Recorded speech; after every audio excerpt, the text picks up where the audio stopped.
آج کا دن ہے گولڈ رش شریف کی دو عظیم شخصیات کے نام، ایک ہیں ختم نبوت کے علم بردار تو دوسرے ہیں توحید کے السلام علیکم دوستو، آپ دیکھ رہے ہیں ولاگ ود محمد عثمان۔ یہ ہے میٹرو اسٹیشن صدر اور آج آپ کو ہم لے کر جائیں گے سرزمین گولڈ رش شریف پر اور میٹرو میں سفر کا آغاز کیا۔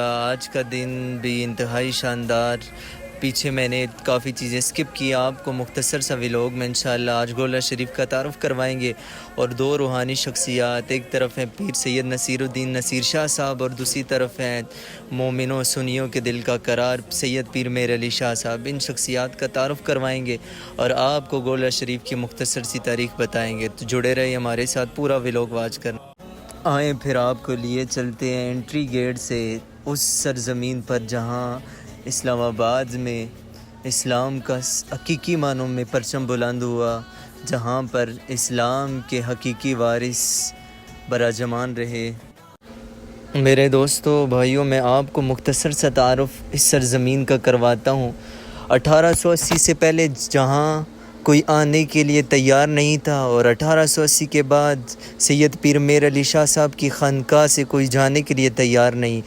یہ وہ خانقاہ جہاں پہ قادیانیت جیسے گندے فتنے کو ہمیشہ کے لیے دفن کر دیا گیا۔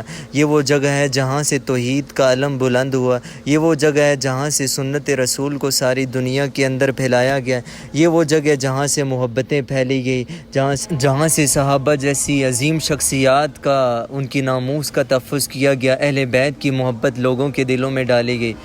پھر میں پہنچا دربار شریف کے اندر، وہاں پہ الگ قسم کا منظر تھا۔ میری پہلی دفعہ یہاں پہ حاضر ہوئی، لوگ سورہ یاسین پڑھ رہے ہیں اور قرآن شریف کی تلاوت کر رہے ہیں۔ بہرحال کچھ چیزیں ایسی بھی تھی، بالکل باہر گیٹ کے اندر میں داخل ہوا تو وہاں پہ لکھا تھا سجدہ کرنا حرام، لیکن جاہل عوام ہیں، جاتے ہیں درباروں میں چومتے ہیں، سجدے کر رہے ہیں، لیکن اکثر تعداد ماشاءاللہ جس طرح آداب ہوتے ہیں قبر پر حاضری کے اسی طرح کر رہے تھے۔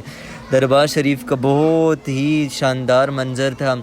اور تھوڑا سا میں آپ کو اس ویڈیو کے اندر اور تعارف کرواتے ہیں۔ یہ جگہ آپ دیکھیں، سارا کچھ آپ کو پتہ ہے، یہ آرام کرنے کی جگہ آپ دیکھ رہے ہیں، یہ پانی کے وضو کی جگہ، سارا کچھ ہے۔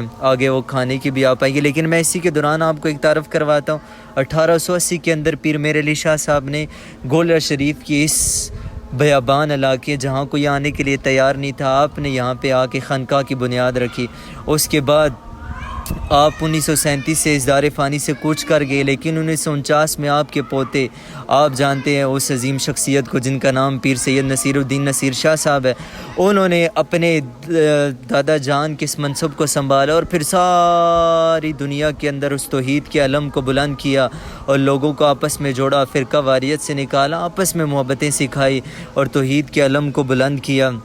آپ نے ہر میدان کے اندر ایک مقام حاصل کیا، آپ نے شعر و شاعری کی تو آپ کا کوئی مقابلہ نہیں کر سکا، آپ نے اگر تصوف کے میدان میں قدم رکھا تو آپ کا مقابلہ نہیں۔ بہرحال آپ اس کو ریسرچ کریں، بہت ہی شاندار۔ اور میرے دوستوں، میں آپ سے بھی التماس کروں گا کہ جس طرح پیر صاحب نے امت کو جوڑنے کی کوشش کی، توڑنے کی نہیں، فرقہ واریت سے نکل کر حضور کے دین کو ساری دنیا کے اندر پھیلایا، آپ بھی اسی نقش قدم پہ چلیں، اللہ تعالیٰ دنیا اور آخرت میں کامیابی عطا فرمائیں گے۔ بہرحال لنگر کا وسیع انتظام ہوتا ہے، اتوار والے دن میں حاضر ہوا، پہلی دفعہ میرا وزٹ تھا اور روٹیوں کے جدید طریقے کے اوپر وہ مشینوں کے اندر کرتے ہیں۔ اس کے بعد پھر میں جلدی نکل آیا اور یہ پھر گنے کا جوس پیا، اور آپ لوگ بھی پی لیں، ٹھیک ہے؟ پیسے چلے میں دے دوں گا انشاءاللہ، ٹھیک ہے؟ اور اس کے بعد بس پھر میٹرو کے پاس پہنچا، چمن اسٹیشن سے پھر میٹرو کے اوپر میں دوبارہ سوار ہوا اور تقریباً 40 منٹ کا سفر ہوتا ہے صدر سے یہاں تک کا، میٹرو اسٹیشن پمس تک، اور میں چمن سے واپسی پہ آیا۔ اور چھلی کھائیں اور دعاؤں میں یاد رکھیں، اللہ تعالیٰ آپ سب کو خوش رکھے، جزاک اللہ۔